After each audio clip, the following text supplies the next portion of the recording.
This podcast is brought to you by the Albany Public Library main branch and the generosity of listeners like you. What is a podcast? God, Daddy, these people talk as much as you do.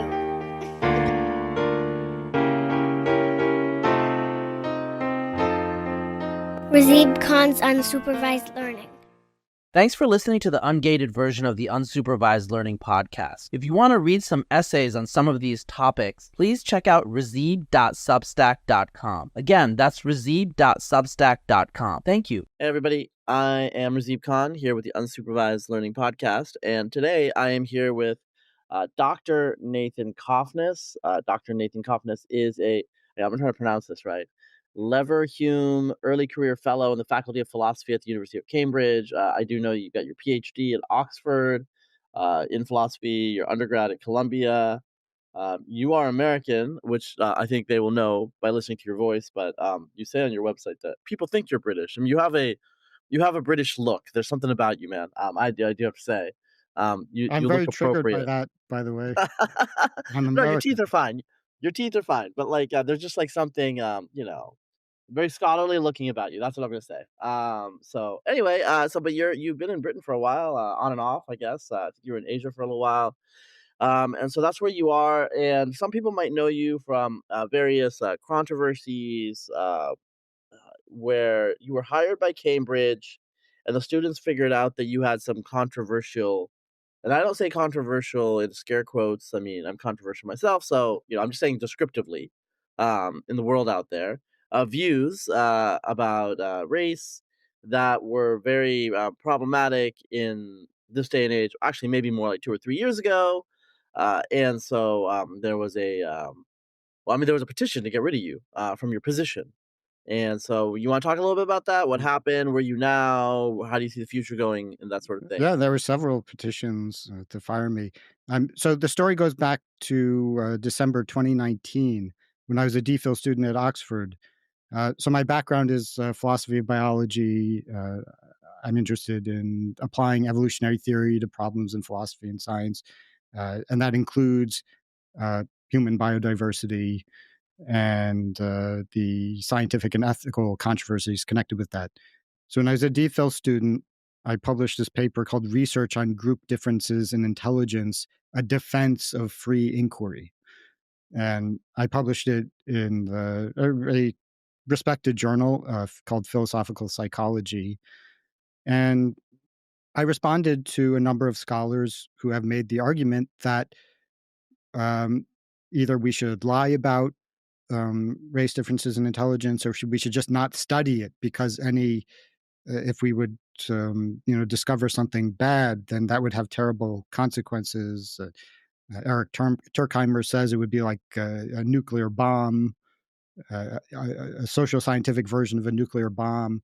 So anyway, I responded to some of these philosophical arguments, and so to set the stage for that, I also reviewed some of the scientific evidence for HBD. So this isn't just some fantastical possibility that HBD, human biological diversity. Race differences, and or another word would be race science. Race science. I mean, sure, the science of race. So the race science. I don't know if you post this on YouTube. I don't want to get you kicked off. The Cofnas podcast was kicked off of YouTube because of my episode with Noah Carl, which was, I thought, fairly reasonable. I mean, wait, when did you post it? Like, when did you get kicked off? Maybe a year ago, something like that. Yeah, I don't know. I mean, I do post on YouTube, but I mean, I don't think that you said anything. I mean, I posted. I'm gonna post. I don't know if the Aporia podcast is on. I did an interview with Noah and Bo, and yeah, I don't know. I'm not worried about that, so don't worry. Just like let it roll. Okay. So anyway, race science. So my defense of race science. And so as part of that, although my main point was just that the ethical political question of should we study it, and should we disseminate the results without deceiving people with the noble lie. I reviewed some of the scientific evidence which is like very overwhelming. If really isn't very much evidence on the environmentalist side. Well, okay. Then Let me jump in here because I'm gonna otherwise I'm gonna get some of my like readers annoyed at me. So I guess what I would say here is in terms of overwhelming, when you're talking about like tests that measure general intelligence factor, the positive manifold, whatever you want to call it, IQ, there is very robust multi-decade evidence of realized differences in the outcomes depending on which group you're on. Okay, so for example, there has been a little bit less of a one standard deviation. It's varied a little bit. It's decreasing a little bit, I think. Uh, IQ difference in like the median of black versus white. That's a robust finding. It's candidly, it's been a little bit erased in the public discourse in the United States, so that a lot of people have forgotten about it. But if you go back 30 or 40 years, it was just taken for granted that this was real in terms of an outcome. Now, what that meant and what its origins were or are much more disputable. I mean, I would like distinguish like those sorts of things. But okay, so my opinion is that the case for environmentalism about race differences is extremely weak. But anyway, that wasn't the point of my paper. I I gave what I thought was a fair, reasonable summary of the arguments on both sides. And so after this was published, uh, the leftists are very territorial. They don't want any kind of foreign ideas to be represented in institutions that are under their control. So there was a big effort led by this philosopher Mark called Mark Alfano. He's an American now. He works in Australia, and he started a petition. Um, First, he announced on Twitter, talking to me. He said, "You're about to learn why people generally avoid fucking with me." And then he started this petition to retract my paper, which was posted on on the second most popular philosophy blog called Daily News and presented in a favorable way. But there was, I mean, most philosophers did not support the petition, and a lot of people kind of made fun of Alfano for going on this crusade. But uh, he, kept pushing and pushing, and he got some of his other leftist friends to push, and kind of to make a long story short, they kind of lobbied the editorial board to get their response to my paper published without peer review, and then uh, deny me the right of writing a rejoinder. And in response to that, one of the editors in chief resigned in protest. Then the other editor in chief apologized for publishing my paper, but then he got fired anyway. They ended up replacing a lot of people on the editorial board, getting new editors in chief. And then so what year was this? What year was this? this was 2020. So it was originally published at the end of 2019, and then this played out over 2020. I mean, 2020. that's important to know the year because the academic cultural currents. Oh yeah, so well, that's right. I mean, if my paper had been published just a few months later, then it probably would have been just retracted.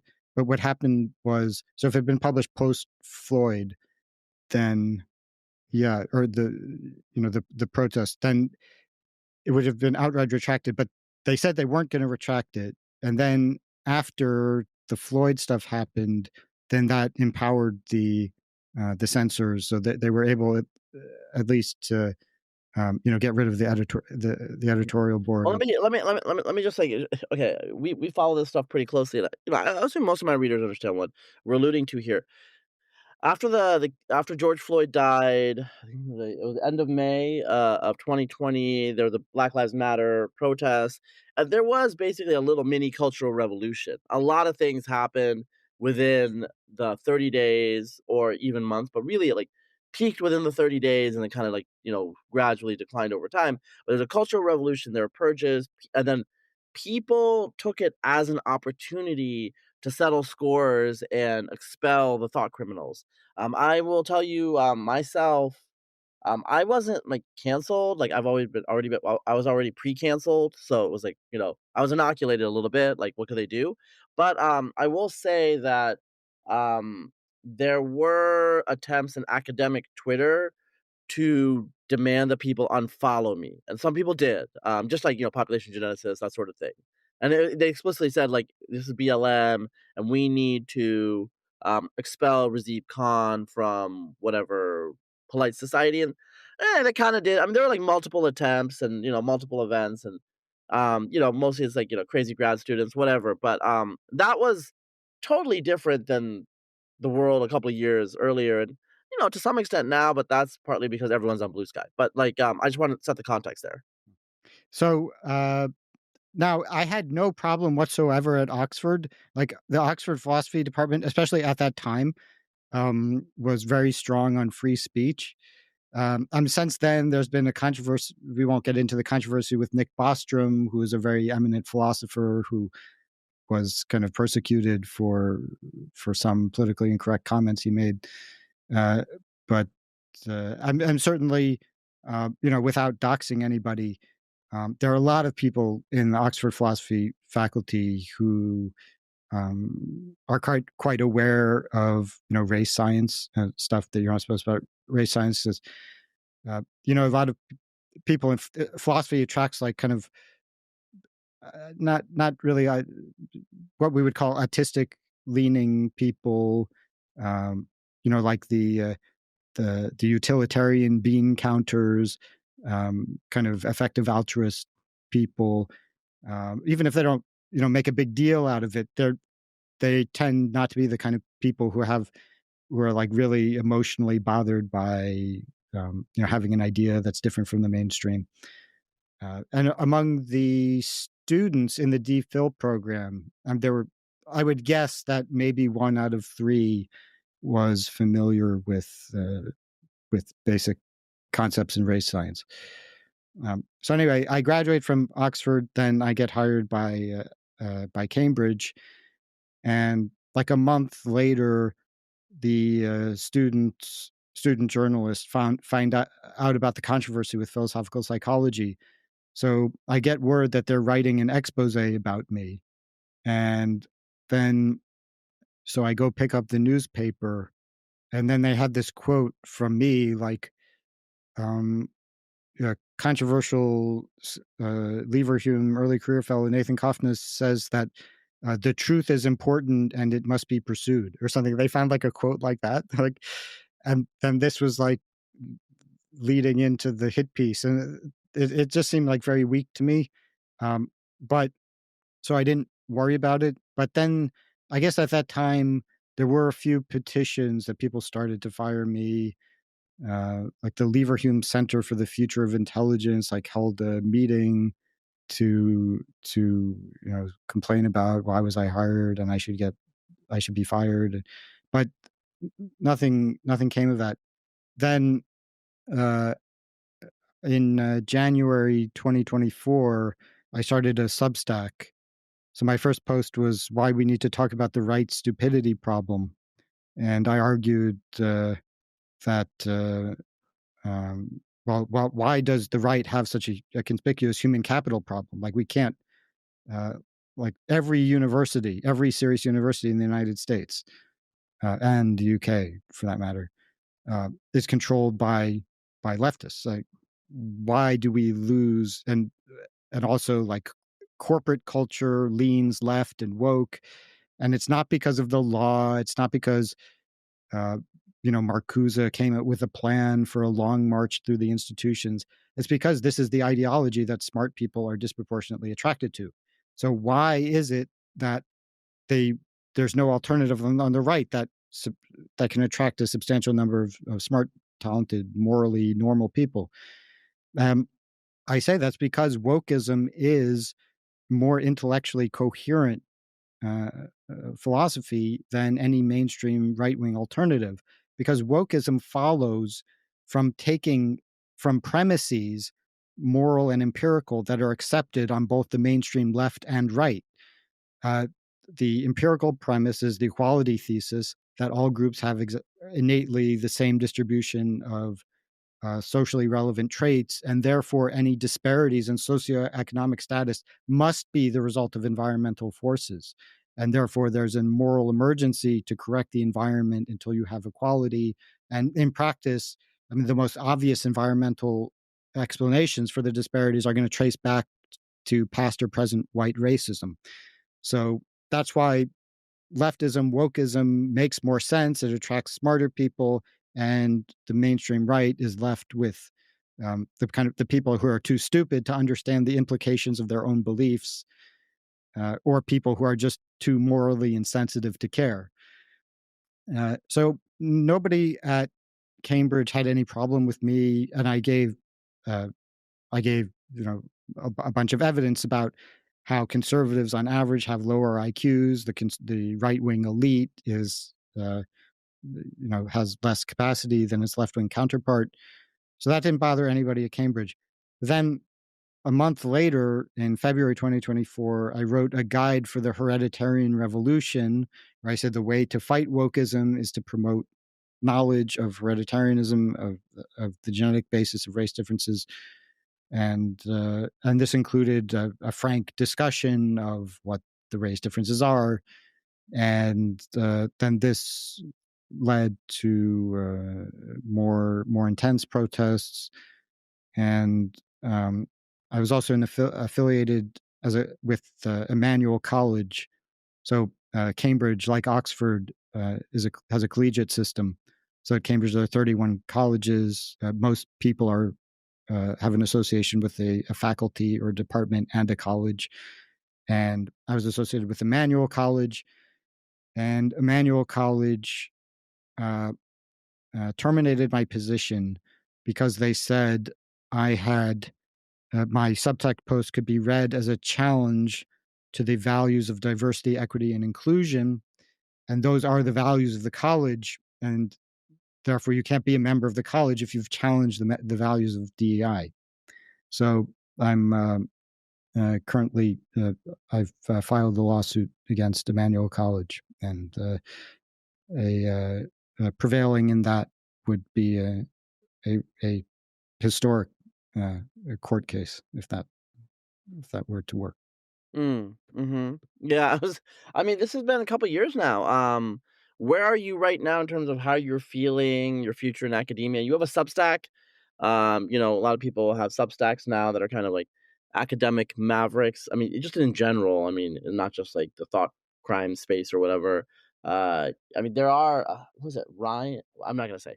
There are academics. There are academics who are they're not at Harvard. Let's say that they're like some mid-tier state university, and they're making more money on Substack than they're making from their salary. And in terms of their notoriety, and then getting their book, getting a book sold and stuff like that. So, with after you've been through all of this crazy stuff, I'm wondering, like how you're feeling in terms of your future.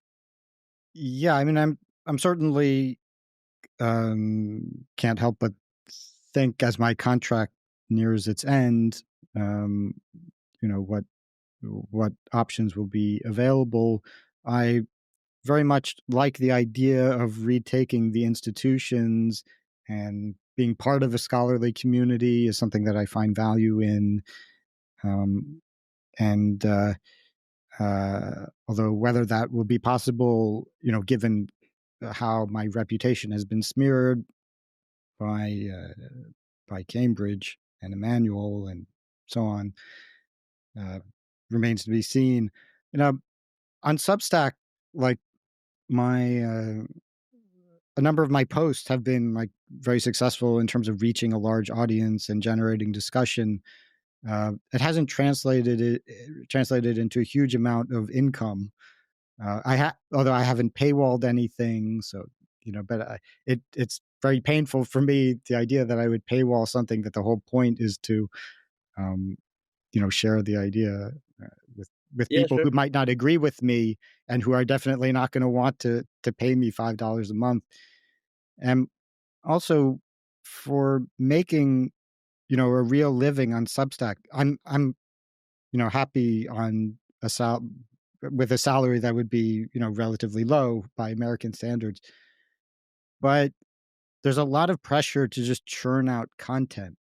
Even if you write like 4 essays a year that people really like, and the number of people, even if those are like their favorite 4 essays of that year, uh, there's just a limited number of people who are willing to pay $5 a month for that. And I feel, my contribution is, putting a lot of labor into what I write, and thinking about it and not just vomiting out a hot take. And there are other people who do that, and that's fine, and they're good at that. And maybe even if I could do that too, that's not what I want to contribute. And I'll see, but uh, it's not. It's difficult to make a living that way. Yeah, I mean, yeah, I mean, I do pretty well. So I'm not gonna lie, but I have, my particular interests are easier to. Well, I mean, I think I have. Yeah, well, I mean, we don't get into. I mean, I talked to Ben and Bo about this. Like, you have to have like a particular moat, and then you have to have something you can like hit over and over again. And it's capitalism, right? It's the market, and there's a reason that academia and the market are not totally congruent. It's gotten a little out of control right now, but there are reasons that you would want something. But yeah. So I get what you're saying. Let's talk about something a little bit more academic. Your dispute with Dr. Kevin MacDonald and his group evolutionary psychology of Judaism. I guess I read those books. Must have been 20. Wow, it must have been 20 years ago. I first heard about them in I don't think it's online anymore, but the Slate column by Judith Shulevitz, Evolutionary Psychology's Anti-Semite, and kind of got interested in it. I have I emailed Kevin, like I corrected a few things, like it's like 20 years ago. I was on an e-list with him. I think he follows me on Twitter. I don't know if he's active on Twitter anymore. He follows my work. So I don't know him very well personally, but Kevin MacDonald, you guys can look him up. He's emeritus right now. I think he's not in the best of health. So good luck to him that way. But he has some, shall we say, interesting ideas. He's had an interesting evolution over the last 25 years. When Kevin MacDonald was first criticized by Judith Shulevitz, and I still remember where I was actually when I was reading that Slate piece. But people like David Sloan Wilson defended him. Steven Pinker was basically like, okay, like I don't really know who this guy is. This sounds weird. Over the last 25 years, Kevin's become an activist in the I think you could freely say, I think you can say white nationalist, white identitarian space.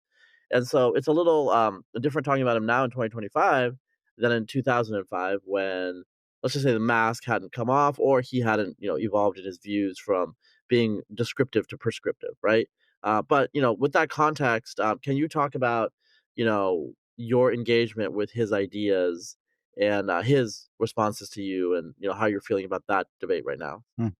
So in the 1990s, he wrote a trilogy of books on advancing the theory that Judaism is a group evolutionary strategy, that Jews had a suite of genetic and cultural adaptations to select for traits like intelligence and ethnocentrism within the group, and to magnify ethnocentric tendencies by cultural means, and basically to band together to challenge Gentile groups. In other words, undermine Gentile society for the benefit of Jews, and that they've been pursuing this strategy, across the world, and that it led, and that Jewish intellectual activists pursuing the strategy, either consciously or unconsciously, were responsible for the triumph of leftism in the 20th century.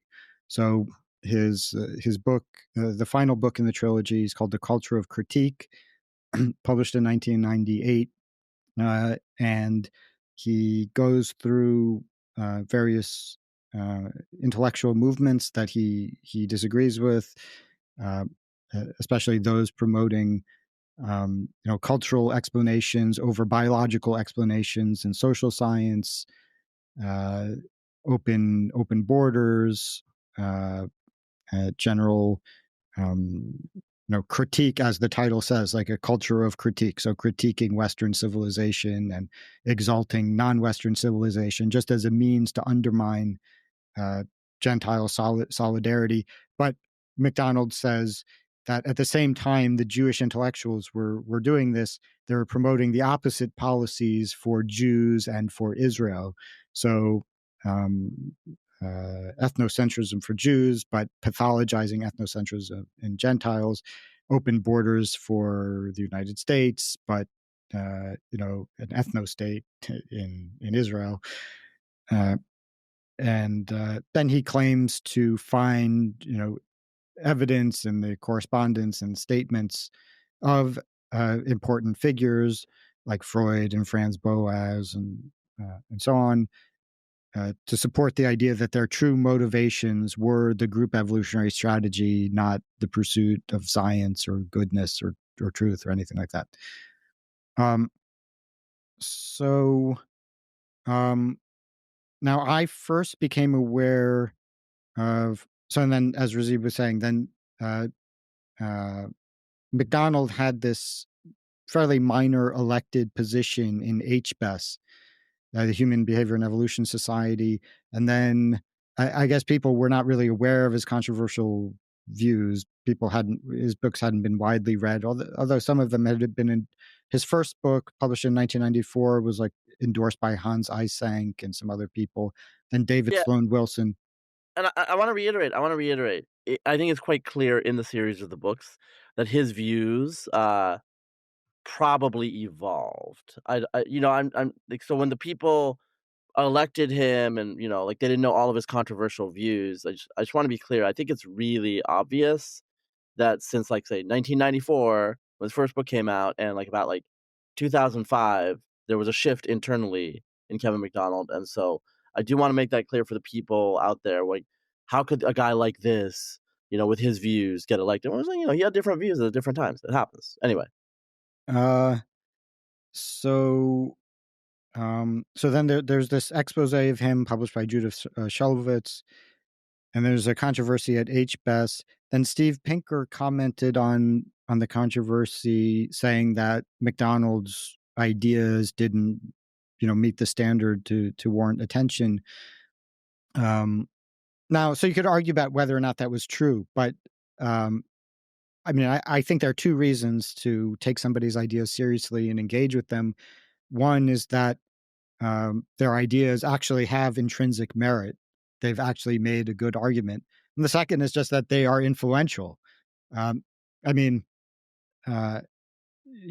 behaviorist ideas were in my view, always a non-starter.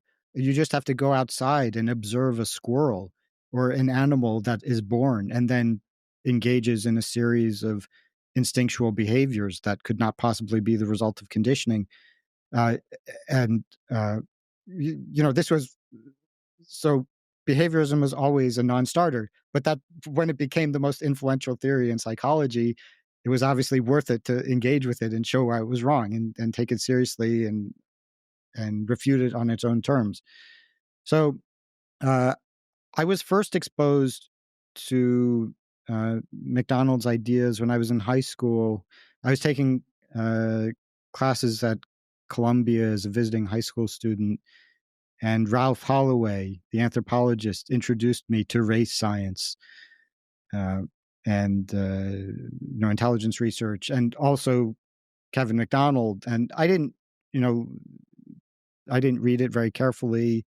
Yeah, just real quickly. I've never met Ralph, but like I email with him a fair amount. Me, Ralph, and Kevin were in the same E-list like in the 2000s. So it's like these are all points that are connected in some way. It's a conspiracy, but but anyway, I just assumed that Kevin MacDonald was another Arthur Jensen or Richard Lynn or somebody being persecuted for political reasons. Okay, so now as footnote, whether Richard Lynn is anyway, just I wouldn't classify him as in the same place as Arthur Jensen. But anyway, yeah, that's fair. I was thinking the same thing. So I didn't think about it for a while, and then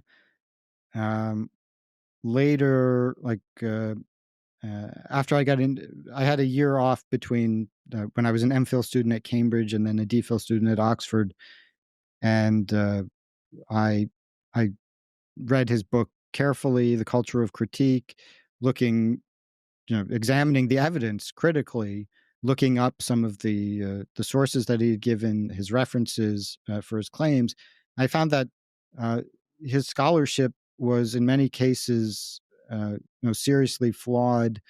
They're leaving out important details and spinning a tale that was really just not accurate. And they're just mistakes of fact in key places.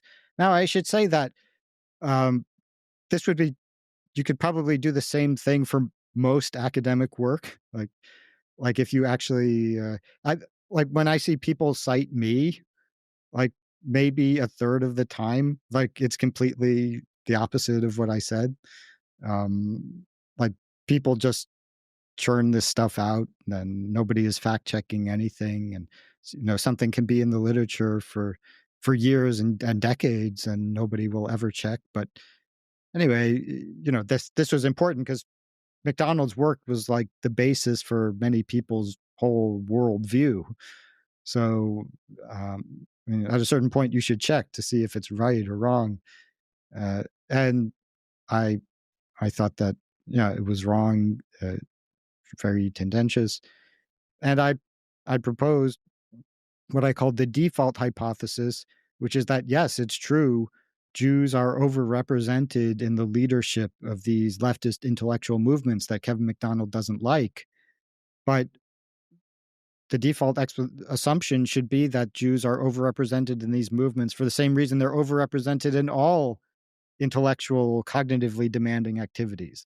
Why would you have one explanation for why Jews are overrepresented among socialists and, blank slatists, and then another explanation for why they're overrepresented among chess players and physicists and mathematicians and libertarians and paleoconservatives, leading paleoconservatives, uh, and so on.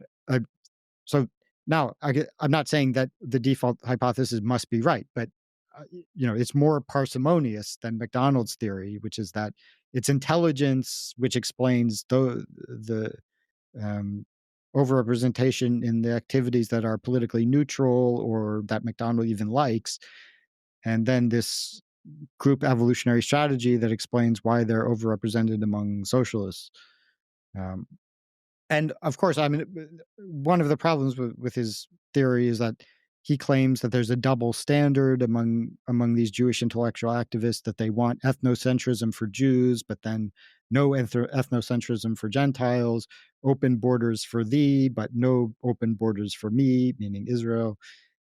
But I mean, in almost all cases, this is not true. I'm the same, like, progressive liberal activist Jews who want open borders for America. They want them open borders for Israel.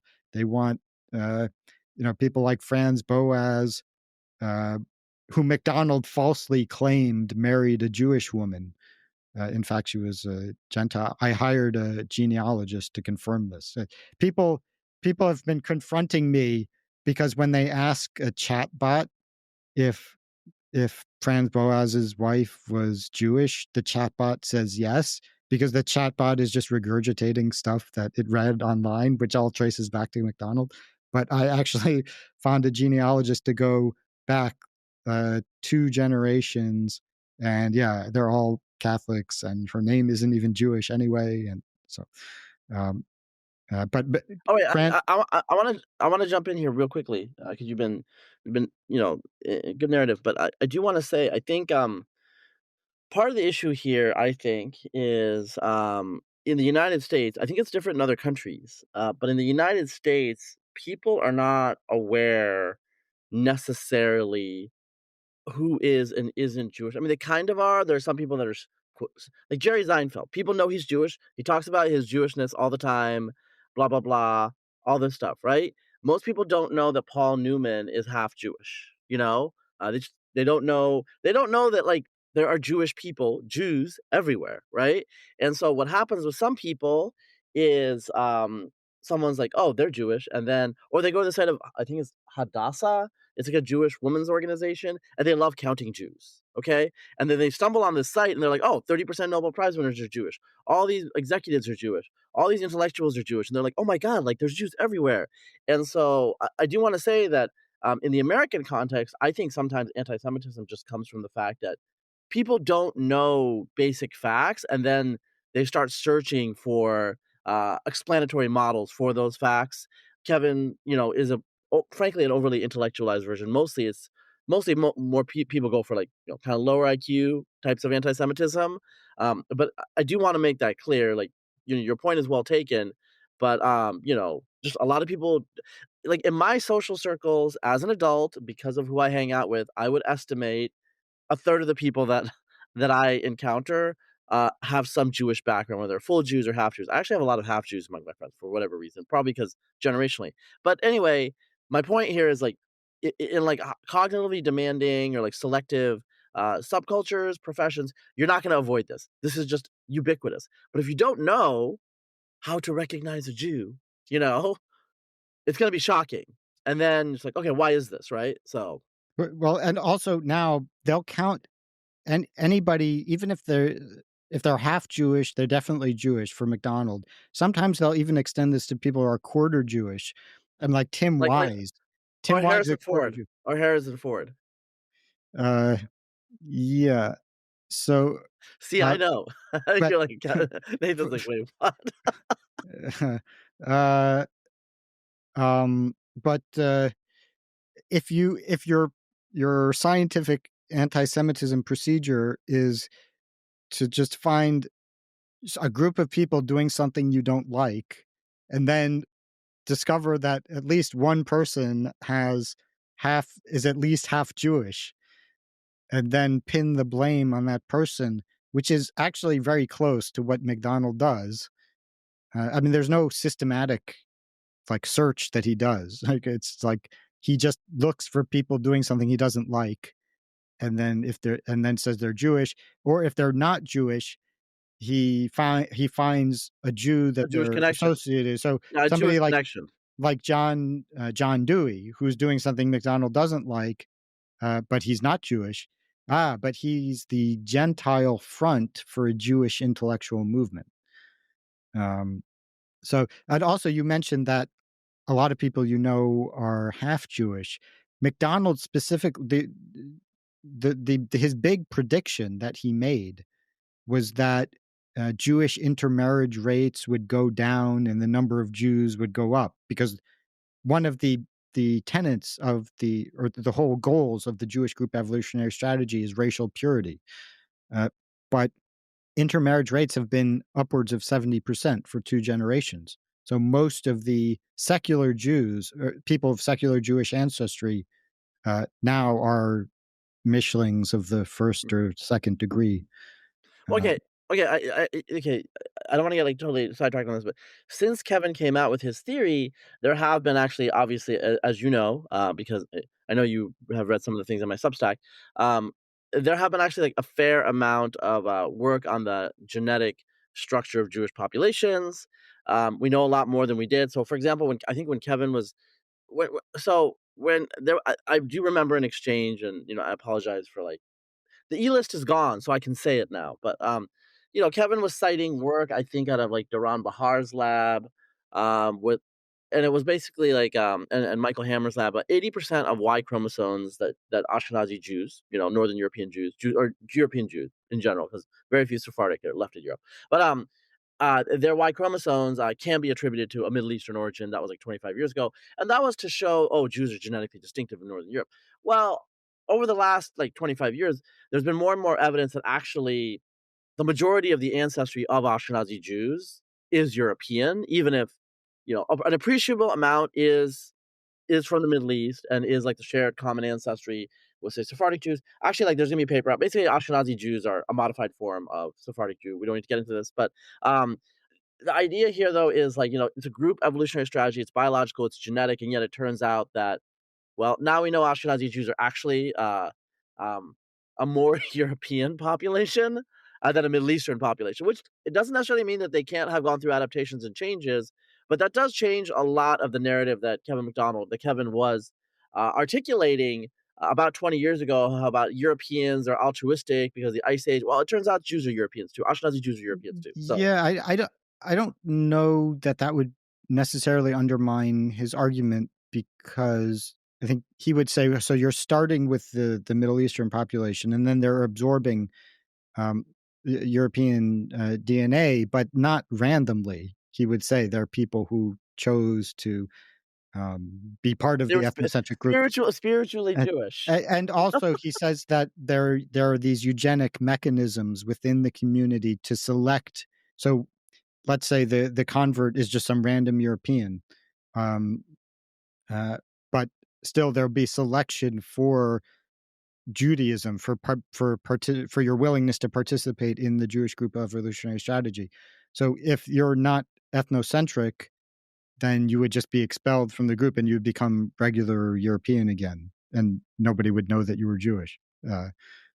So I mean, that's an argument he would come up with.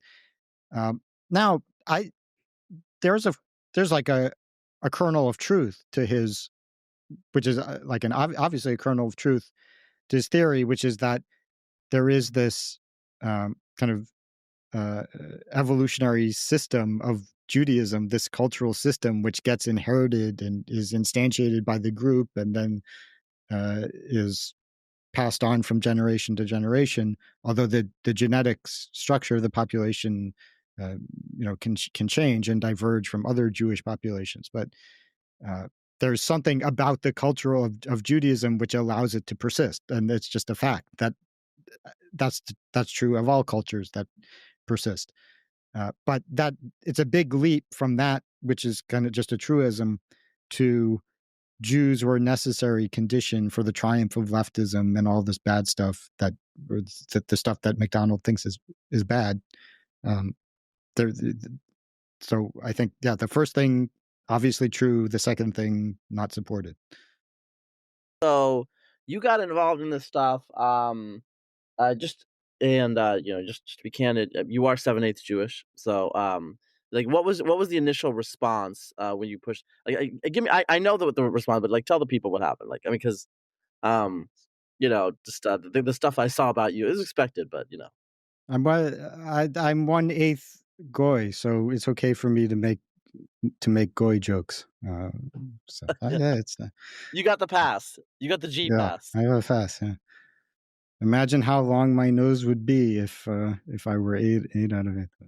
No. So how did people react to you when you started like engaging with Kevin's ideas, like on both sides of it? So I published this in March 2018, and this was the first thing I did that got any like public attention.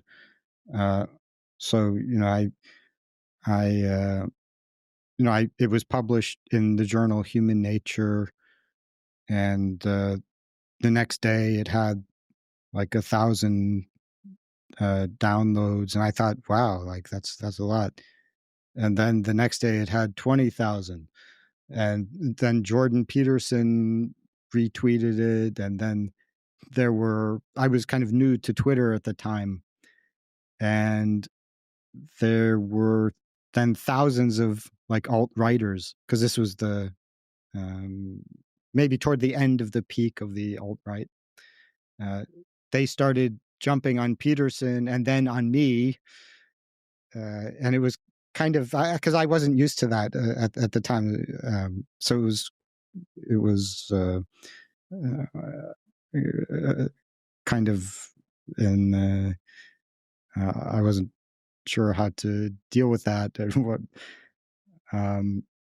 but I mean, there were so many people like making comments about me, and sometimes threatening comments. My wife wanted to barricade the door just in case they would track us down. But then McDonald wrote a reply, and then I wrote a reply to that, and then it started getting a little nasty between him and me. And then I published, I think it was like 2021, I published a second paper in a peer-reviewed journal, philosophy journal called Philosophia. At the time, the subtitle of the journal was Philosophical Quarterly of Israel. So I published another paper on MacDonald called The Anti-Jewish Narrative, and then he published a reply to me also in Philosophia. And then the day after his reply was published, an associate editor of the journal resigned in protest. And then that philosophy blog, who I mentioned before, hosted the petition to retract my paper. So that's run by this guy, Justin Weinberg. And then Justin Weinberg contacted Springer, which edits the journal, to ask, like, oh, why did you publish this paper by Kevin MacDonald? He's bad, he's an anti-Semite. So like, obviously, like trying to initiate something. Yeah. So in the end, they subjected his paper to post publication peer review, which just means they sent it to a bunch of activists. And of course, they unpublished it. So his paper got retracted. I tried very hard to stop that. Um, I can't reveal everything that I did, but there were some influential people who tried to intervene. This is public information that I contacted Jonathan Haidt and tried to get Heterodox Academy to do something, but of course they didn't care. And so then now it looks bad that my paper is still in Philosophia, and then McDonald's is retracted.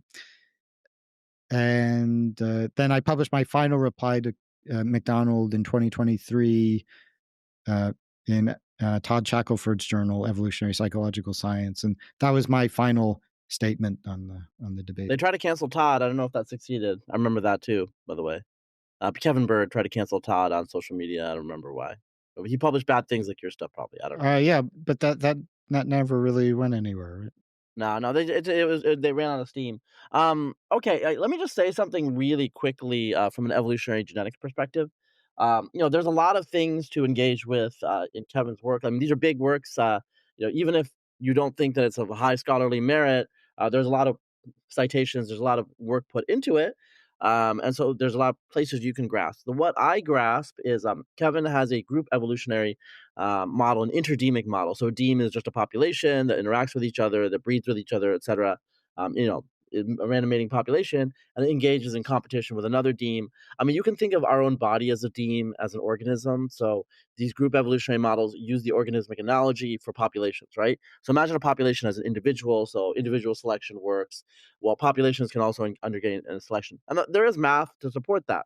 David Sloan Wilson and others have used a lot of math to support this. Now, there's two different ways that I usually bracket interdemic selection and group selection theories. One is the cultural one for humans, because humans have our cultures are very, very plastic, variable, but also we can also engage in like high conformity within a group. Okay, and so there are certain characteristics where it is quite plausible in the parameter space of possibilities that humans engage in group selection on the cultural level. And this is a very it's a technical thing, because group selection, interdemic selection is stuff you can't attribute to just individuals. So if you have a bunch of individuals, if you have a basketball team where they're all stars, that team is going to beat other basketball teams, but it's not because they're better as a group. It's because as individuals, they aggregate to being just better, right?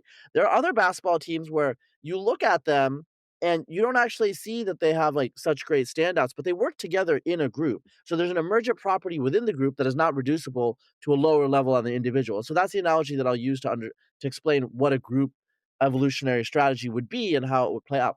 The key here with Kevin's theory that everyone's always had a problem with is the genetics.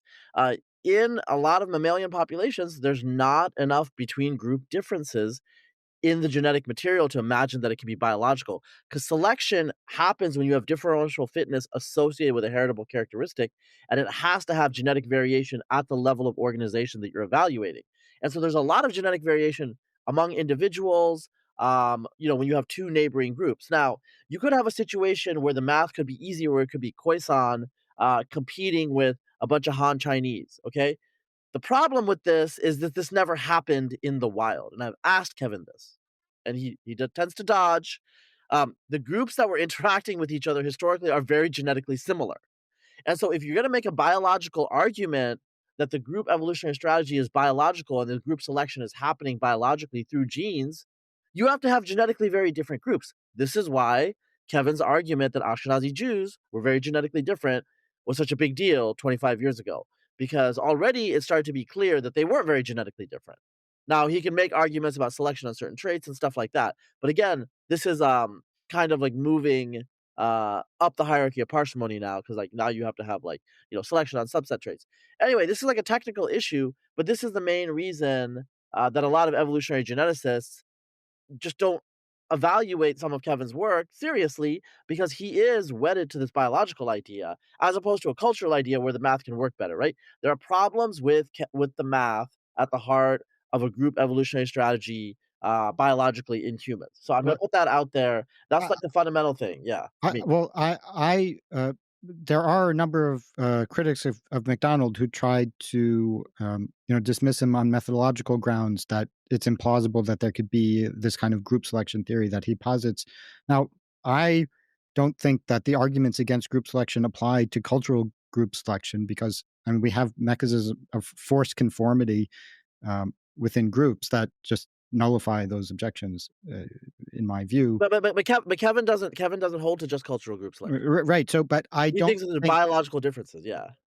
Now, I don't. I mean, you are more of an expert on that than I am. My understanding is there are Ashkenazim and other Jewish groups are genetically distinguishable from the surrounding populations. But even if they weren't, then I don't think that wouldn't undermine the arguments of the culture of critique. So that would undermine some of the theoretical explanation for that behavior. But in culture of critique, he says Franz Boas and Sigmund Freud and Herbert Marcuse and Well, Eric Fromm and all these people were trying to undermine Gentile society, promote sure. ethnocentrism among Jews, and they were doing that because they were ethnocentric Jews. And so that it's just a historical question of whether those claims are correct or not. That's a descriptive. Let me get back to again, because I did talk to Kevin about this. He really, at least then, I haven't talked to him in the last decade. He was really wedded to this biological idea. The reason here is if it's cultural group selection, it's plastic, right? It's not innate to Jews. Do you see what I'm saying? No, but why can't there? There could be gene culture coevolution. So even though so there could be selection, this is what MacDonald is saying, that the Jewish. So you could take a population that's entire. Let's say just at 100% Italian, random Italians, right?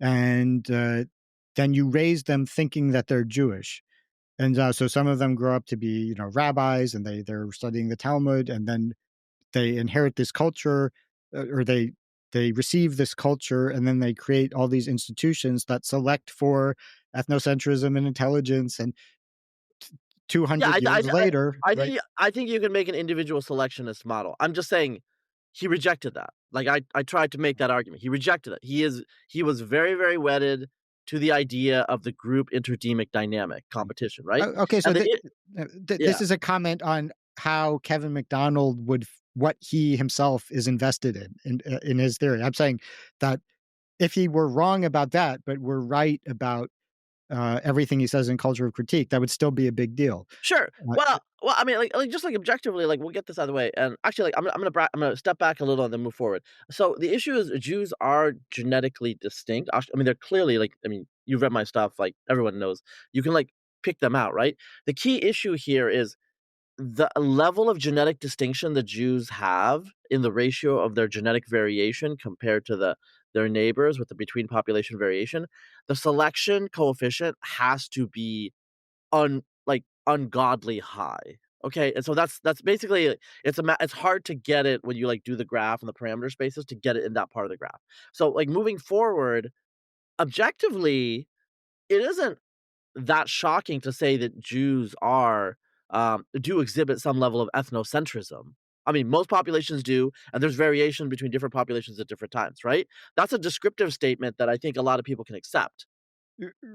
Sure, but a point that I've emphasized is that different group differences in ethnocentrism. First, it's not clear what ethnocentrism is. It's not a very well-defined concept. I mean, there are different dimensions. Does it? Jews have secular Jews have an intermarriage rate well over 70%. I mean, is that ethnocentrism? But then they'll also say being Jewish is important to me. Well, what does that even mean in the context of America and answering a survey? Leaving that aside, whatever ethnocentrism is clearly very malleable in a way that, let's say, intelligence is not, and differences between populations are not stable in the way that differences in intelligence are.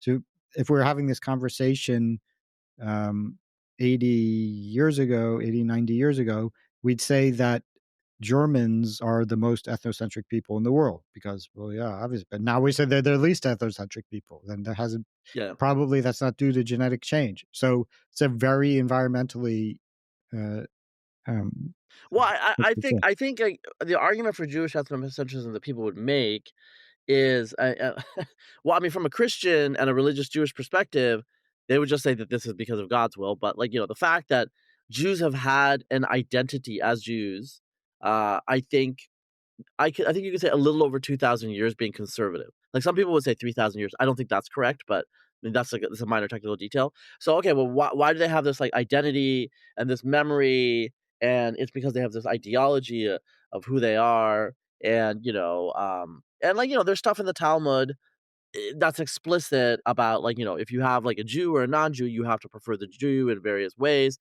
This is actually like pretty common in a lot of societies. It's just articulated more legalistically in rabbinical Judaism and to some extent Islam as well in Sharia. But like it's like quote common sense, right? So I think that that's like part of the issue here, where it's like there's like pretty banal human behavior, but then when it's formalized into an ideology, then people are like, oh, look at that, So I mean, you can find plenty of statements in the Christian literature, obviously in the Muslim literature. I mean, I think, yeah, that's kind of a human universal. Well, I mean, so yeah, I think the difference, and this is again like I'm not Christian, so I'm not making this. The Christian would say, or a Muslim would say, but that those are universalistic religions, right? And so you can switch your identity as a Christian and Muslim just like that, right? And so they have like strong in-group, out-group dynamics, but it's not ethnocentric as such. Whereas Judaism, and this is a fundamental problem that we're having with the discussion with Israel-Palestine today, Judaism is both a religious ideology and it self-conceives of and is perceived by others as a nationality. And so when you like switch those two parameters all the time, I think that causes a lot of confusion. Yeah, sure. I mean, there's some unique aspects of Judaism that could, you know, amplify the impression that Jews are ethnocentric. But if you look at the relevant data and the data that MacDonald himself thought was relevant, such as intermarriage rates, such as advocating multiracial immigration to Israel, that it doesn't support so the story that he tells. What it doesn't, I think it doesn't support the biological or like kind of like the genetics, because Israel, like you're pointing this out, like a lot of people forget, Israel is 80% Jewish state, but it's also arguably the most, well, I mean, this depends on how you measure it, but it's one of the most multi-ethnic states in the world because you have all these Mizrahi Jews from the East, from, Eastern Middle East. You have these Sephardi Jews from Morocco who are actually totally different than the Mizrahi Jews. And then you have groups like, Georgian Jews from like the mountains. There's like villages in the Negev with Indian Jews, a lot of Ethiopian Jews. Most of the quote black people in Israel are actually Jewish because of Ethiopian Jews. And then, of course, you have all the Ashkanazi that are like 40% of the population now still. So you have like all of this like ethnic diversity, but it's very, very tightly oriented around this religious ideology, which Israel is a strongly ideological state based on that religion, and it does give some preference to that particular ideology. That's the nationality, right? So uh, I don't know. I mean, I personally don't candidly like don't care. Like there's a lot of states like this in the world, implicitly or explicitly. I think part of the issue again with Israel is it also is a Western state, and Western states are much more low key about that now, or at least its origins were. And so it's just like an awkward fit. Whereas I don't know, like Kurdistan, it's called Kurdistan. I mean, I think everyone understands that if you're an Assyrian Christian in Kurdistan, well, you could be a full citizen, but like this is the nation of the Kurds, right? But it's not a Western country, so no one like is weird about that. Uh, yeah. Uh, Now, I don't think, but I think this is just testifies to the fact that Jews have a unique history that has, culminated in all these groups coming to Israel, engaging in conflict, having, this this ancient religion and values from ancient religion guiding them. But McDonald's claim is that Jews, and particularly the Jews who, the Jewish intellectual activists, are genetically more ethnocentric than other groups. And I mean, given the fact that Germans were, I think, far more ethnocentric in, let's say, the 1930s than the average Jew in Tel Aviv. I don't think there's really evidence one way or the other. It's just not even clear. Yeah, well, yeah. Let me just say again, like I haven't engaged with Kevin too much in like 20 years now, but back then he did have a whole like evolutionary narrative of why like Middle Eastern people or Jews were ethnocentric genetically because of agriculture, whereas Northern Europeans evolved in the Ice Age in Northern Europe in these small groups that had to be like very altruistic within each other, and they didn't interact with like all these other groups that they were competing with, so they could be altruistic. That all collapsed over the last like 15 years when we understand that Europeans have no origin in those people really.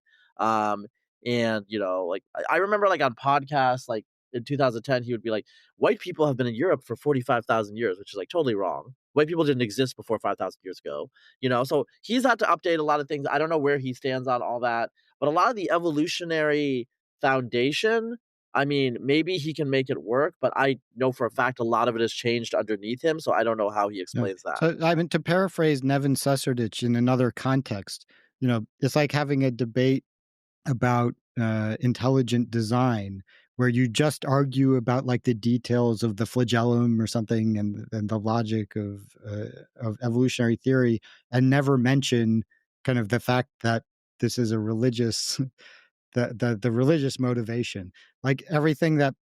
So I spent a lot of time like engaging with McDonald on his evidence and reading it carefully and addressing his argument. But it's also, I think, appropriate to point out that all of his arguments seem to be constructed to Point in what aggrandize, they like point in one like direction. like They point in one direction. Northern Europeans are good and Jews are bad. Everybody is inferior to Northern Europeans. Now, okay, I'm willing to listen to his argument for that, but it's just okay. Just I'm also Oh, yeah. observing that This is like this is kind of I think you'll find this. I don't know if you'll find it amusing, but a lot of things some of your listeners will find this amusing. My friend Diana Fleischman, online, she's done stuff with Aporia. I think people are familiar with her. She has a very very flamboyant, outgoing, talkative personality. Her last name is Fleischman, and she looks a particular way. And there's been a lot of like anti-Semitic invective directed at her direction, just about like the way she behaves and how she is, promiscuous and atheistic and all these things, whatever. And I have to like, sometimes like I have to like point out to people because she won't say it. She's only a fourth Jewish. She's actually, like half Portuguese, and so it's just interesting because she is like used as an exemplar of like promiscuous Jewish women, but, like, she's not mostly Jewish. And so it's like, when you have, like, a case that's, like, fits into your hypothesis so well, you don't need to, like you won't dig too deeply. Like, no one did, like, a double check on Diana's background. She just happens to have a paternal grandfather who was a German Jew, right? So Yeah, I mean, my favorite example. I like Diana. My favorite example of somebody like that who I don't like is Tim Wise, who loudly proclaims himself to be a Jew based on one Jewish grandparent, and then engages in various offensive behavior, and then people say, "Look, a Jew is at it again." But you know, it's only 3/4 of it is just regular European. yeah, yeah. Okay, so let's we've been talking about Kevin's ideas for a while, and like people can like follow the links if they're like really interested. I mean, I think intellectually it's kind of interesting because, like most anti-Semitism in the United States is pretty gutter, and this is I mean, Kevin has admitted to being like just like functionally anti-Semitic, so I can say that. Whereas like he opposes Jewish power and Jewish influence in among white people, Gentile white people. So I think it's But, interesting to look at that. just a comment on that. So I was very, so I avoided, saying that McDonald was anti-Semitic or anything like that uh, in all of my work up until the point where he started complaining that the fact that Jews don't support his white nationalist movement is evidence of the Jewish group evolutionary strategy. So I said, my default hypothesis was that Jews should be overrepresented in all cognitively demanding activities except those which are overtly anti-Semitic. So why are they not overrepresented in, among leading Nazis? Although actually they might be, but just not to the extent that they are in other Yeah. activities. So I said, okay, if McDonald himself is saying that, why don't Jews support me, Kevin MacDonald? It must be because they're committed to the Jewish group evolutionary strategy. Then it becomes relevant whether he is an anti-Semite. So in my final paper on Kevin MacDonald, I look at the evidence for him being an anti-Semite, and like it's it's pretty clear that he says he wants Jews. He says explicitly, Jews should serve us. We should not serve Jews. That um, he agrees that um, you should never trust a Jew as a good rule of thumb. Uh, so I mean, he said all this openly. Again, that doesn't mean his scientific ideas are wrong, but um, that is his Yeah. motivation. Well, so the thing is, even in the alt-right and the far-right, Jews, I mean, often half Jews, but even Jews, I mean, I think Paul Gottfried is full Jewish, isn't he? Yeah. So he's the father of paleoconservatism, or father of 20th century or 21st century paleoconservatism, because arguably you could say the old right was paleocon. But anyway, um, so uh, but like I know, okay, I mean, I think I can say this. I know Kevin has organized meetings. I think like Charles Martel Society, and they do have a rule: no Jews allowed. I point that out because if you have to have a rule that there are no Jews allowed, that means that otherwise there would be a lot of Jews there.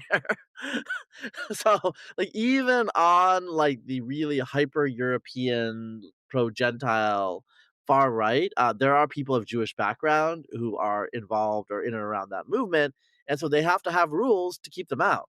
Now, I guess, like, Kevin would say, "Oh, they're trying to parasitize our movement and co-opt it," but I don't know, but it's just like when you're talking about these, like, nerdy, like, intellectual movements, whatever they are, Jewish people are just there. That's just how it is.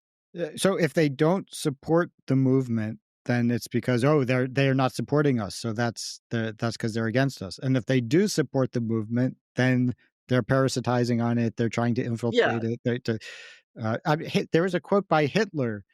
Um, I can't get it. I can't remember the exact words, but he was saying, like, if there were Jews who wanted to support me in my early years, if I just held out my little finger, they would have been swarming all over me.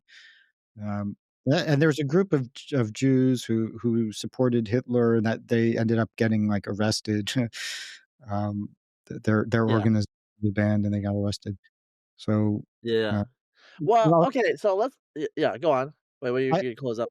my final point: um, uh, Jews have actually learned, like, from history, that sometimes they have to be cautious about these right wing nationalist movements that McDonald likes.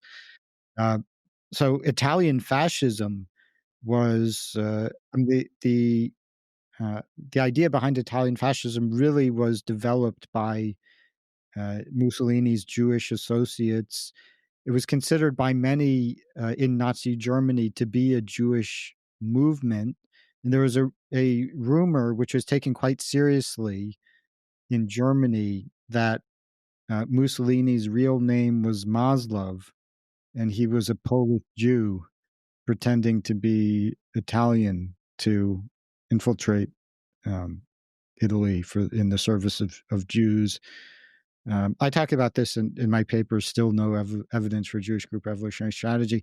But then all the people who were involved, even the idea for the March on Rome, which led to Mussolini being uh, uh, uh, um, taking power over Italy, the idea for that was Margherita Sarfati's, a Sephardic Jew. Uh, but all these people ended up either being having to flee Italy for their lives or being killed in the Italian Holocaust. So there's Jews have kind of figured out that, well, what happens when you support nationalist movements. Yeah. I mean, okay, I'll end with this, just like not related to Jews, but it's kind of a funny thing with me.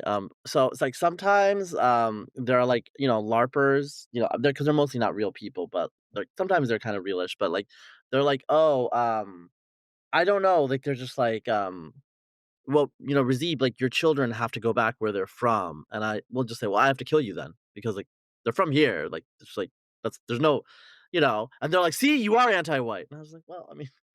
You just said that you were gonna, like, round my children up and send them to a foreign country where they're not from, I mean, it's just like, yeah, I'm anti whatever you are, and then, like, there's, like, the whole online thing where they're like, "See, he's really anti-white, he's against us, he won't, like," and I was just like, "Well, I mean I mean, if you punch someone in the face, and if they punch you back, I mean, why are you angry? Like, this is, like, the natural, Right, you don't reaction. need scientific theory of a group evolutionary strategy to explain why somebody would have that reaction, right?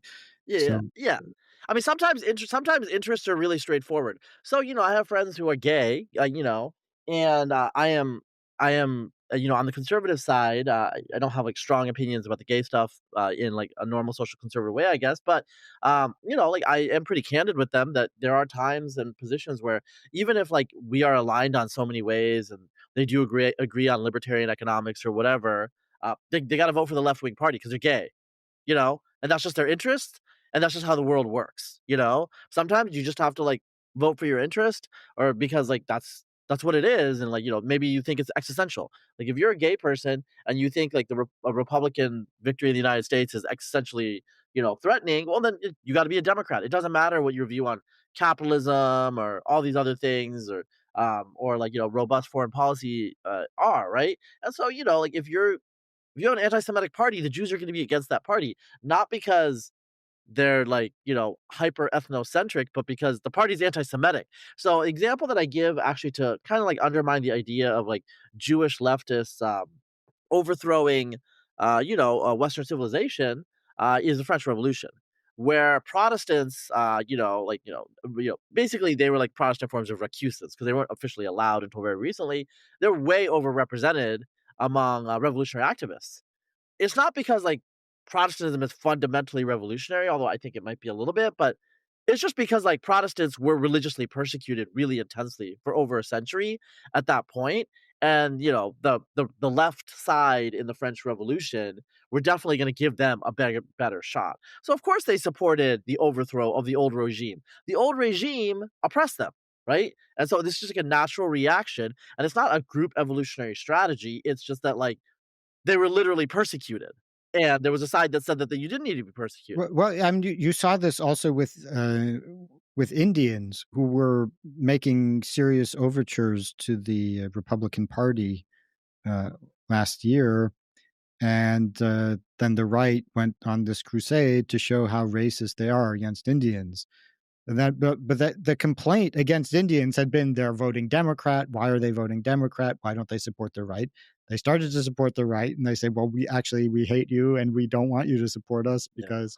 So, okay, then Well, yeah, choose one of to the. be fair, because I have, like, supported the right, so, like, a lot of Indians have always said Indian Americans, but especially, like, Indians from India, immigrants, like, Indian immigrants from India in the last, like, 25 years or so are, like, they're pretty different in a lot of ways than the earlier generation because the earlier generation came up in socialist India, and they're just like different. Okay, so these people are actually like more likely to be like pro business conservative types in terms of their just natural disposition. But why were they voting Democrat? I mean, partly it was because Bill Clinton, they, in the '90s there was like a, H-1Bs and all these things happened, right? So there was like attachment to Clinton and the Democrats, but also the idea that the Republicans are racist. They're like a racist Christian nationalist party. So, yeah, I would make an argument against them, but like as you said, um, there's a lot of Republicans now that want it to be a racist Christian nationalist party. Now, I think a lot of the stuff online is kind of like overdone, to be candid, but optics matter. That's what it looks like, and so here we are. So in terms of optics, though, like let's pivot about your idea about conservatives being the right having a problem and group differences and all this stuff. And I know you've gotten into arguments with Dick Hanania about this. like I've, like, I mean, my background, like I haven't like, hidden it. I've been open to the group differences thing, like open, like I pretty much think it's probably true, since 2002, right? Like, so I've on the internet in public, okay?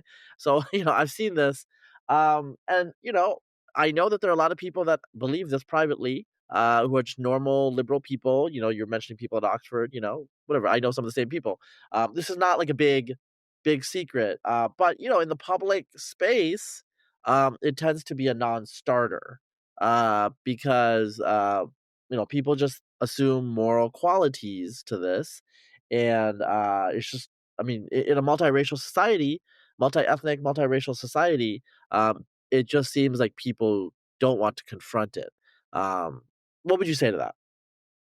Well, they don't want to confront it. The taboo is very strong. This is the central taboo in our culture is the idea of race differences in any kind of socially or more relevant or moralized trait like intelligence. Uh, so, um, but our sensitivities about this subject are it's not part of human nature, and these are things that we've learned really in the 20th century to think that it's a metaphysical principle that all human groups must have the same identical distributions of traits like intelligence. Uh, Now, in a multiracial society, uh, there are basically two options. There are going to be disparities among groups, and either they can be attributed to the environment or they can be attributed to nature. And if you attribute them to the environment, then the higher performing groups will inevitably be blamed for the condition of groups which, in some respect, perform lower on average. So it's not like we can just choose, if we choose the noble lie, that then there'll be no problems in a multiracial society. I mean, we see that's what wokeism is this response to the idea that everybody is the same and therefore disparities are environmental, and then we trace it back to white wickedness, and that is going to be all all the moral energy of uh, kind of the most idealistic intelligent people is going to be channeled into this project of bringing about equality of outcome until we provide an alternative explanation for disparities. Uh, so, yeah, I mean, I understand why people would prefer to sweep it under the rug. And we were able to do that sort of semi effectively for a few decades, where we just had a certain level of affirmative action. We had de facto quotas for certain groups, less than their their proportion in the total population, but they were well enough represented in certain elite positions, and they were satisfied with that, satisfied with a certain amount of redistribution, uh, uh, and um, and then we just don't talk about the fact that we hadn't succeeded in closing the gaps. But that was never a stable equilibrium. Like there was always it was inevitable that we're going to reach a tipping point where people will say, well, we've had, 3 generations, 4 generations of affirmative action. And, the IQ gap has not changed since the 1970s. That you mentioned it narrowing. I don't think it narrowed I think it narrowed if you look at achievement tests rather than genuine IQ tests. I mean, on recent actual IQ tests like that were used to norm weights, for example, I've seen like 15 to 18 point gap among population representative groups of blacks and whites in the United States. Um, I, I it's now teaching people the truth about hereditarianism. It is a big deal because that taboo is so central to our culture. It's something that we're inculcated with from kindergarten. It's a major part of people's identity, especially on the left. and the idea that you're a bad person if you question it. But I see no other option. So I guess what your position in a way is, I follow some of you and Richard's debates, but so your position is like, okay, like this is confronting us in the face, and the reality is like kind of like put head in the sand, kind of put our heads in the sands for a couple generations, and it's like it's just not feasible, it's not sustainable, and at some point we need to figure out how we deal with it. Yeah, and well, Richard Hanania's idea is that wokeism is a consequence of civil rights law. So there's a whole story about how in the Civil Rights Act of 1964, and then the Voting Act Right of 1965, that created legal equality in the United States and prohibited discrimination. And it also prohibited discrimination against white people in favor of black people. So there was no, the race communist system that we have now was prohibited in 1964 and 1965. But what happened was judges interpreted disparate impact as prima facie evidence of discrimination. So if you have a policy, a race-neutral policy that results in an underrepresented minority being underrepresented, then that can be the basis of a lawsuit. And so that means that universities and businesses had to institute de facto quotas without admitting what they were doing. And then as part of this, they created a culture of deference to progressive ideology and so on. So now I get into details of Richard's argument and why I think it's wrong. I mean, why did the activist judges always interpret the race neutral laws as demanding wokeism in these key decisions, which led to woke culture? And why did every other kind of Western European and Anglophone country go on exactly the same trajectory as America, even though, according to Richard, wokeism prevailed in America because of some specific laws that were passed in the United States, and then, in his view, misinterpreted by certain judges in the United States. But then other countries are woker than the United States. Canada is woker, Sweden is woker, in some ways the UK is woker.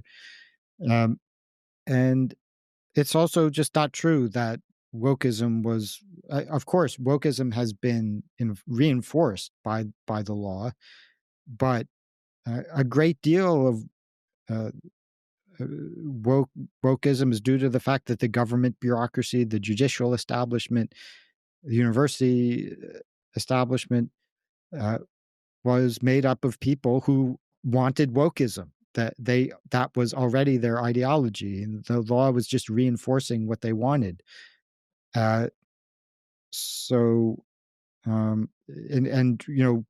Woke corporate culture also is it goes way beyond anything that is required by the law.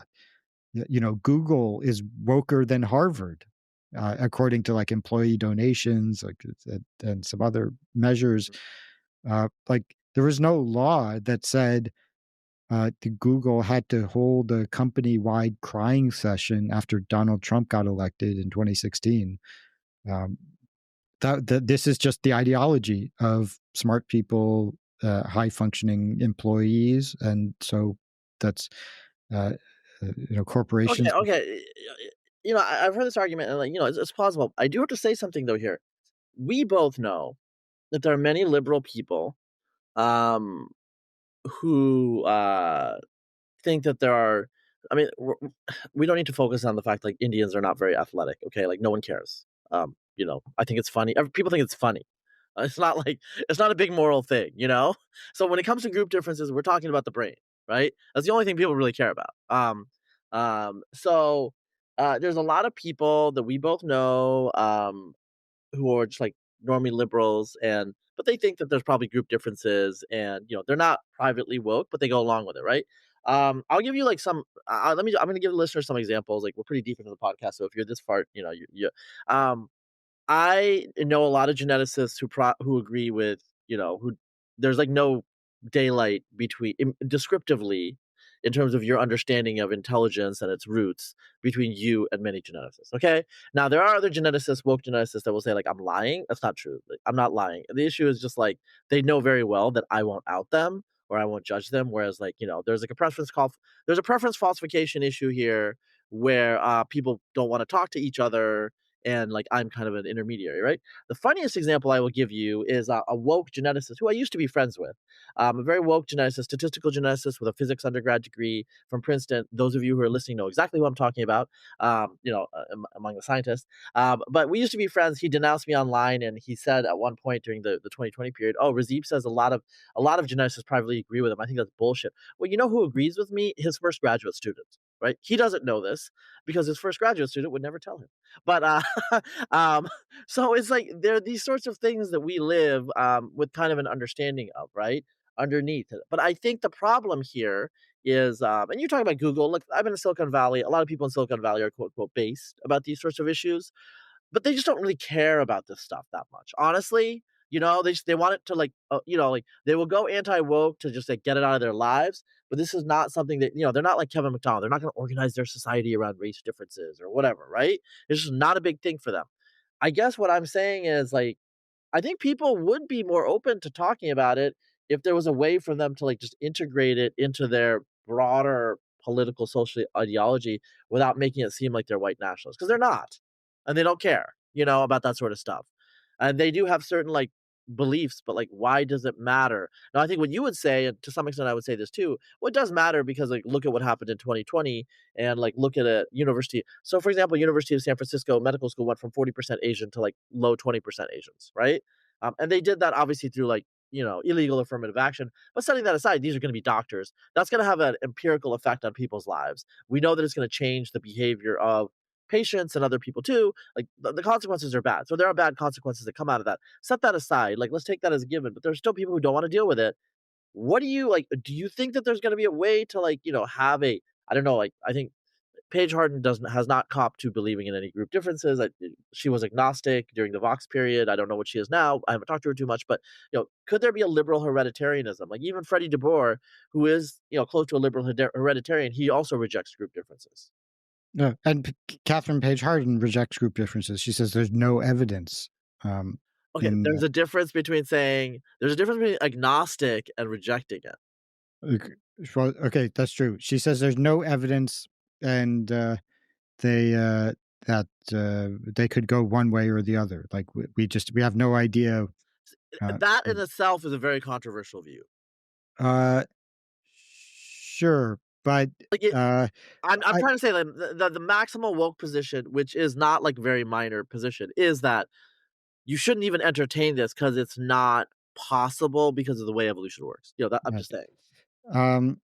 So, but it's not like people sometimes cite Catherine Page Harden as a counterexample to my thesis because, she is a hereditarian, but she also, endorses some version of race communism. So a kind of hereditarian wokeism. So therefore, there isn't actually a conflict between hereditarianism and wokeism. And people will, if I teach people to be hereditarians, they'll just become a hereditarian version of wokeism and nothing will change. Now, a couple of things I would say to that. First, yeah, Catherine Page Harden, she doesn't accept that racial disparities are due to race differences because she thinks there's no evidence for race differences. So she doesn't think that that's a valid explanation for race differences. But now, but let's say that yes, there is a logically possible position that nature has been unfair in how it has distributed traits that lead to differences in socioeconomic status, and therefore there's a moral imperative to correct for nature's unfairness, and therefore we need race communism to compensate those less endowed by nature. That's a logically possible position. But then think that the fact that it's a logically possible position doesn't mean that it's going to be successful as a political ideology. I mean, think about how hard it is to sell, it's going to be to sell people on that idea. Like, are we really going to switch from race communism on the basis of this great historical injustice that needs to be corrected to this version which isn't actually, it's not accepted by Freddie DeBoer, it's not endorsed by Catherine Page Harden. So those are the two wokesters who are closest to the hereditarian position, and actually they don't accept hereditarianism. So you've got basically zero people who believe in this logically possible position. So why would you think that this is going to somehow take over society and become the new reigning ideology? Like, I see no reason to think that. Yeah, I mean, I had a discussion with some, I would say like they're moderate liberal. One of them became woke. I don't know like what he really believes now. But close friends in evolutionary genetics in 2018. I was like, like what do you think about all this stuff and the stuff, because it was like there was an early cancellation. I was like, what did you think about that? And like, one of my friends was like, they were like, yeah, I mean, you're probably right, but we just have to treat people as individuals and understand like, moral worth isn't like associated with their intelligence. And like we're saying this like at a evolutionary genetics conference with a bunch of PhDs, and you know what I'm saying? It's like, yeah, but like, who do we hang out with, bro? But anyway, it's I don't know. It's easy to say, and then like when you live it in your life, it's like people self segregate, and that's not something we promote, like as the ethical ideal in our society. Well, I mean, I endorse the Millian idea that people should be allowed to pursue experiments in living. If they want diversity, then that's fine. If they want to form their own communities along whatever lines they want, then that's fine too. So, and basically stop trying to force outcomes that are not going to happen. Yeah, yeah. Yeah, I mean, do as thou wilt, right? Okay.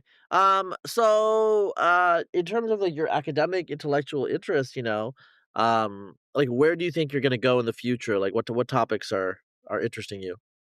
So I'm doing work now on the evolution of ethics and the nature of ethics and its future. Um, so I've done work on evolutionary, what are called in philosophy evolutionary debunking arguments. So what is the status of ethical statements? Are they objectively true or false? And so on. Now, if you can trace uh, our beliefs back to a process which is not truth tracking with respect to objective ethics, then you can debunk the belief. You can show that there's no reason to take our moral belief seriously as having objective truth or falsity.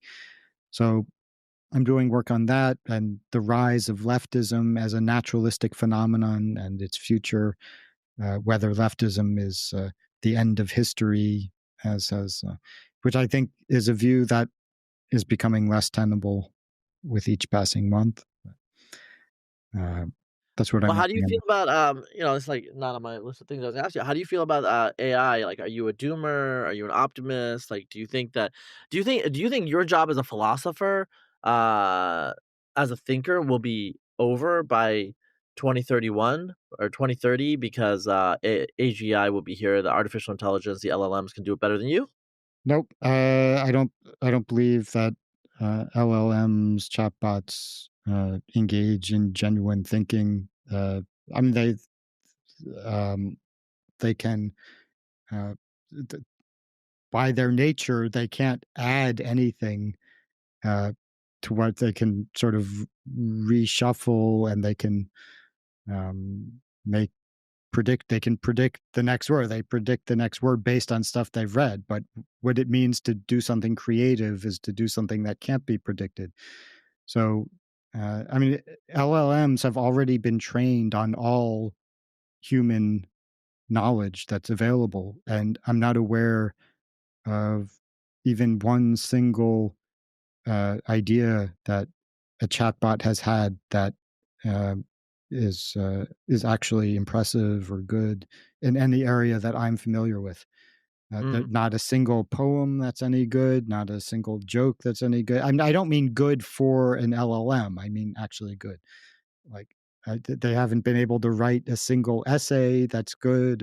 It's so now they may be better and better by at generating bullshit, uh, but I don't see any indication that they're going to make the qualitative leap to what I would consider actual intelligence. Yeah, that's fair enough. I actually like asked ChatGPT to write an essay that you would write. And I like that it's like the title Genetic Inequality and the Limits of Egalitarian Social Engineering.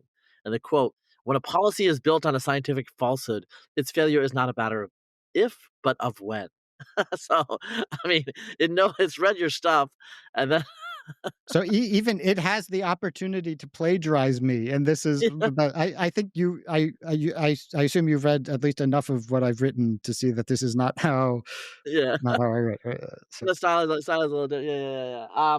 I mean, I always actually ask it to write an essay, like, that I would write, and I always give it, like, a C, in terms of, like it definitely captures the thrust, but I do have to be honest, don't hold this against me, AI, 'cause, like, this might go into your LLMs at some point through the transcript, and it's like, there's just, like, something, like, insipid and, flat. It's like doing it's clearly an impersonation of me, but it's definitely not me so far. And I do this partly because like I just want to know how good it's getting, you know? now I think that if you would train, let's say, an LLM on everything that I had written, and then like I gave it a bunch of text and like asked it to come say like what comes next, like in some limited context it might be able to fill in a few sentences reasonably well, but like the whole point is that I've provided the structure for everything that would come before, and I provided the idea, and it would just but I don't see it actually coming up with something uh Novel. Novel. novel. Yeah, Not they're not even one example. so AI is good at imitating but not creating. Or not Well, it's good, not. but it's like it's passable at imitating. It's possible at imitating when the thing can be imitated, easily. I mean, it's not the thing that you just read is not imitating me in any way that I would recognize. Yeah, yeah. I mean, if you have a very specific, narrow frame of things you need to do. So, for example, the expansion. I don't know how regular expressions work anymore because like I just use ChatGPT or Claude or whatever to do regular expressions. But regular expressions are just like they're like a line, they're like a sentence, but like with all these symbols, whatever. But it's just like it's a pain in the ass to like do it again.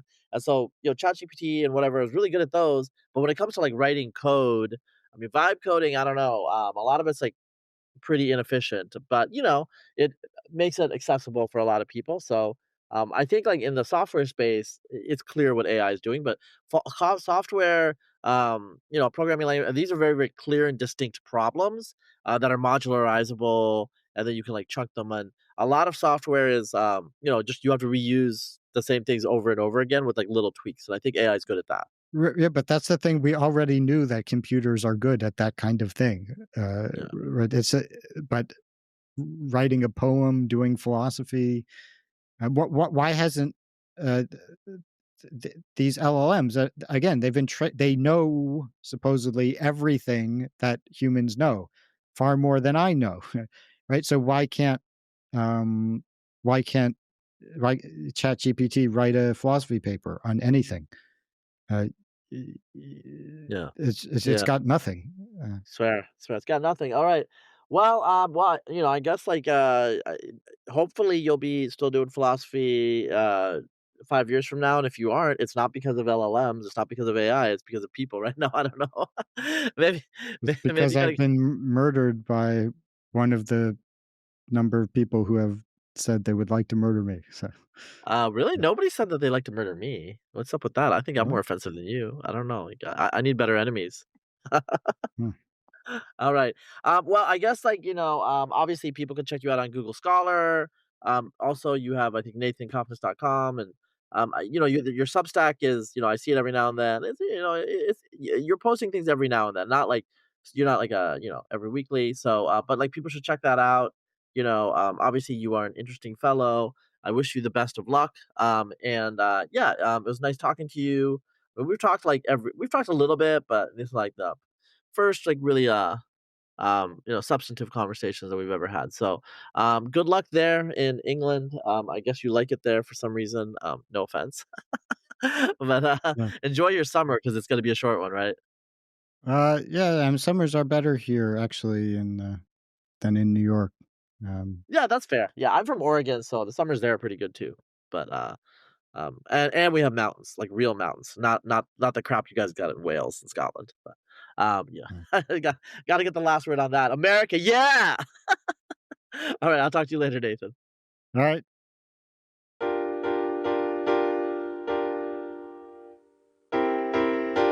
This podcast for kids.